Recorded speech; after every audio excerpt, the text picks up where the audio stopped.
and not looking past Terence, but would a part of you be like, yo, this kid is good. I gotta fight this kid. Yeah, nah, he's nice as hell. He's nice as hell, but I'm at the point of my career. The money right, I'll fight anybody, so I ain't tripping. I always said Boots was a great talent. I always sort of told everybody that I supported them. I've been supporting them since he was in the amateurs when he was fighting Gary Russell. You know, I always supported him because they always said he remind them so much of me. But seeing him, I kind of see myself in him. And yes, he deserved a title shot. He deserved it all, but his time will come. But right now, business is business. It's personal between me and you, and I'm going to do you some serious harm, you big stiff idiot. The Untouchable True School Sports Empire proudly presents something the boxing game's been missing. Hey, what's going on? It's your boy BT, and I came here to talk some boxing with the thousands of True School Sports subscribers. All right, so I wanted to just chime in on this because, obviously the boxing world is highly anticipating the Terence Crawford Errol Spence fight, as they should. It's been brewing for a long time. May the best man win come on the 29th, but I've said it many times when I had a bad attitude about this fight. And although I don't have a bad attitude about Crawford Spence anymore, I still maintain one of the statements I said when I had a bad attitude about this fight, which is the fact that I feel like Crawford and Spence marinated this fight for so long that they made the cardinal sin of allowing certain fighters to become so relevant to where they're going to have to fight them. Otherwise, it's not going to look good on either one of their legacies. And one of those guys that's been gaining a lot of notoriety that I think either one of them, the winner of this fight, I feel like has to see Jaron Boots Ennis. Now, it is worth noting and worth being fair that, Jaron Ennis probably could have put himself in a better position if he would have won the WBO route. They decided to go another route, and he got removed from the rankings. So it is what it is. Personally, when I sit back and I think about it, I kind of feel like maybe Al made a call to Team Boots or Cameron Duncan, and they wanted him out the way so they can make this fight happen, and it was all strategic. That's just kind of what I've come to believe these days. But either way you cut it up, slice it, and dice it, whether it's at 147, which I don't think it will be, but whether it's at 147 or 54, I feel like Crawford and Spence got to see Boots because it's gotten to a point now where we look at the record of Jaron Ennis. He's 31-0 with, I think, 27 knockouts. He's damn near got more fights than both these dudes. But he lacks those signature fights, right? But he's passing the eye test for flying colors probably more so than any fighter in boxing.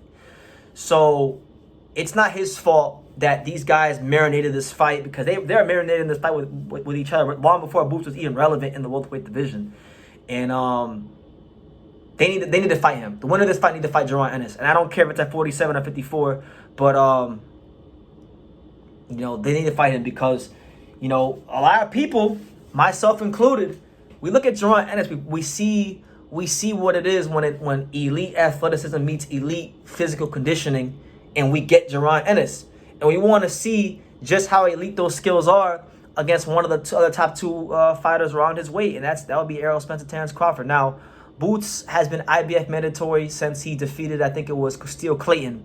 Obviously, he's interim champion right now. He's beaten Karen Chukajan. He's beaten Romain Villa in a fight which was just an amazing example of the sublime skills he has, right?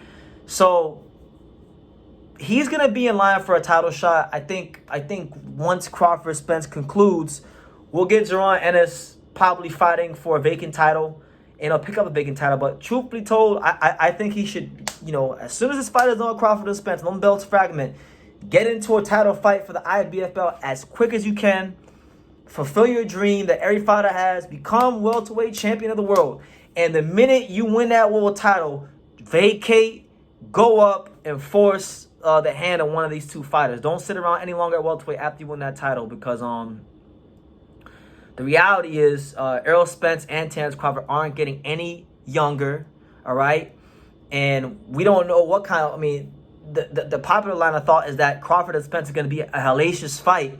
And this may be will probably take a lot off their careers, if not maybe end one of their careers. So Boots really, maybe for his sake, if he really wants Crawford to Spence in the ring, maybe he won't even have the time to fight for a vacant title. Maybe he needs to go up to 54 immediately and force a shot. But I'm saying all this to say that I need to see Jaron Ennis fight one of these two.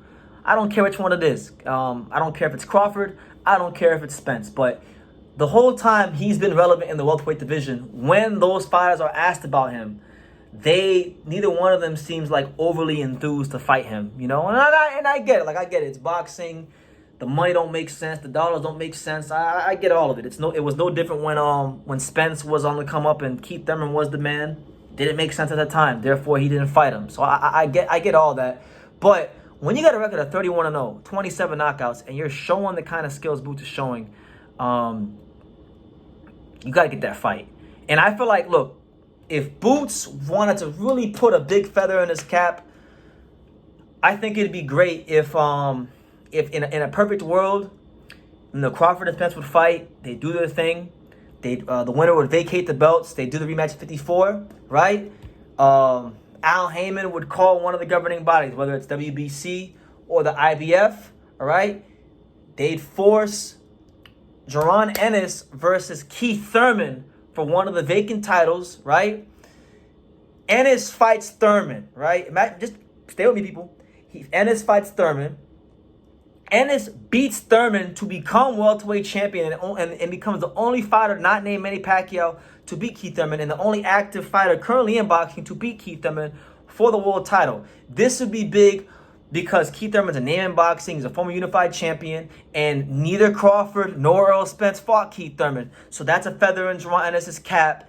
That gives him clout. That gives him more notoriety moving forward, and I think it makes a Crawford versus Ennis, a Spence versus Ennis fight more realistic and that much more intriguing. That's kind of how I'm seeing it. But I'm just a kid from Daniel with a flamingo painting on his wall. What do I know about boxing? I'm just out here spitballing because I've been saying this for a long time. I feel like Errol Spence and Crawford marinated this fight so long that they allowed guys like Virgil Ortiz and Boots to become relevant in the division. Obviously, Virgil's having health problems, so he's kind of out the way now. But yeah, that's really the fight I want to see. If Boots can't get Crawford and Spence at 154 right away, then I want to see Boots versus Thurman for a vacant title once the belts fragment, so he could, show what he can do against a guy like Thurman, because that's no gimme fight. Be the best one on his resume. Be a guy that Thurman nor Crawford fought, and then he can go and fight one of them. Perfect lead-in. So yeah, those are just my thoughts. Best wishes to Crawford and Spence as the fight draws near. And yeah, we got a lot of, contrary to popular belief, we do got a lot of love here for Jaron Ennis on this channel, and I just want to see him get his shot at the brass ring, to see him get his glory, to see him be able to showcase those skills against the guys that are perceived to be the biggest, the baddest, and the best fighters out there. So boxing, like Peter Quillen told me a long time ago, many years ago when I interviewed him back in 2015 at the Higher League Casino. He said it a long time ago.